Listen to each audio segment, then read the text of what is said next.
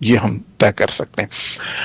اگلا ایشو جو آ رہا ہے این ایف سی, یہ 27th کانسٹیٹیوشنل امینڈمنٹ میں جو ڈسکشن چل رہی تھی, وہ والا ایشو ہے, کیا اس کو کہتے ہیں, 243 میں کی چینجز کے حوالے سے, جو کہ ہے کہ جی کیا چیف کی. اچھا, اب پہلی تو بات یہ ہے کہ ہمیں بہت زیادہ انفارمیشن نہیں ہے کہ جو 27th کانسٹیٹیوشنل امینڈمنٹ ہوگی اس میں کیا کیا جائے گا. ہمارے پاس اس وقت جو ایک پوزیشن سامنے ہے وہ بلاول بھٹو صاحب کی ٹویٹ ہی ہے کہ جی ہمارے پاس حکومت آئی تھی اور ہم اس طرح اس کا فیصلہ کریں گے. تو اس میں 3 چیزیں تو ابھی تک ہمیں سمجھ میں آ رہی ہیں. ایک این ایف سی ایوارڈ تھا, ایک 243 جو کہ ریٹائرمنٹ کے حوالے سے ہے چیف کی اور اس کی, کہ جی کیا اس میں تبدیلیاں ہوں گی. وہ سیٹل تو ہوا ہے کہ جو پچھلی دفعہ ہوا تھا کہ جی 6 سال ہوگا اور فلانا. اور تیسرا ایشو یہ ہے جوڈیشل ایشوز جو 26 کانسٹیٹیوشنل میں, اس میں ایک یہ پروپوزل ہے کہ کیا میجسٹریسی کو واپس لانا ہے اور کورٹس کو اس میں شامل ہے. اچھا, اب اٹ ریئلی ڈیپینڈس کہ جی آپ اس کو کس طرح دیکھتے ہیں.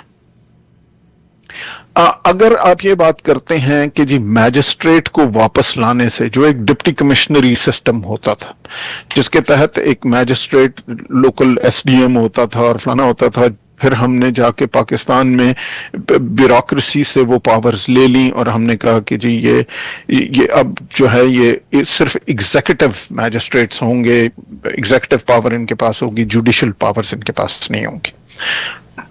اب سوال یہ ہے کہ جب ہم نے یہ فیصلہ کیا تھا تو کیا ہم نے آلٹرنیٹ اتنی عدالتی کیپیسٹی بڑھائی تھی کہ وہ سارا کام جو پہلے آپ کی میجسٹریسی کرتی تھی یا ڈسٹرکٹ میجسٹریٹ کر لیتا تھا, کیونکہ اس کی ایک باقاعدہ کورٹ ہوتی تھی, وہ سینٹنسنگ کرتا تھا, تو کیا آپ نے عدالتی کیپیسٹی اتنی بڑھائی تھی کہ وہ جو سارا ہیوج کیسز کا جو والیوم تھا جب وہ کورٹس پہ پڑے گا تو کیا آپ کی کورٹس میں اتنی نیچے آپ نے اتنی کورٹس بڑھائیں یا بنائیں کہ جی وہ پھر اس کو ہینڈل کر سکیں. سو انفارچونیٹلی ہم نے ایک نظام ختم تو کر دیا تھا, جو کہ میں ہمیشہ کہتا ہوں کہ لوگوں میں یہ کیپیسٹی ہوتی ہے کہ نظام کو بہت کرٹیسائز کیا جائے, جی یہ بہت غلط ہے اور یہ فلانا ہے اور اس کو توڑ دو. بڑی اچھی بات ہے, جب بھی لوگ جذباتی ہوتے ہیں اور جلسہ لے کے نکلتے ہیں تو ٹریفک لائٹیں توڑ دیتے ہیں, درختوں کو آگ لگا دیتے ہیں ایٹسیٹرا.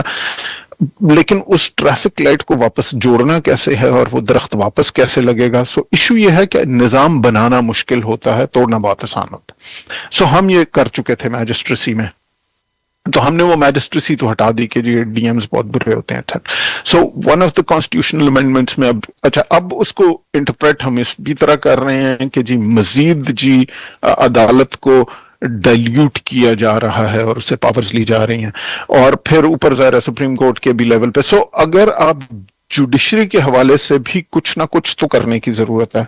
ابھی ہمیں ٹوٹل ڈیٹیلز تو نہیں پتا کہ کیا کی جا رہی ہے, لیکن آپ جو بھی کریں گے, آپ این ایف سی کریں, آپ جوڈیشری کے بارے میں کوئی کرنے کی کوشش کریں, تو ہر چیز کو کیا تو کرٹیسائز جائے گا, اور نہ ہمارے پاس اس وقت کوئی ڈیٹیلڈ بیسز ہیں کہ جی ایگزیکٹلی کیا کیا جا رہا ہے. ان اینی کیس جو بھی ہوگا it will come to a parliament, and there is a parliament in place, and public representatives are sitting there.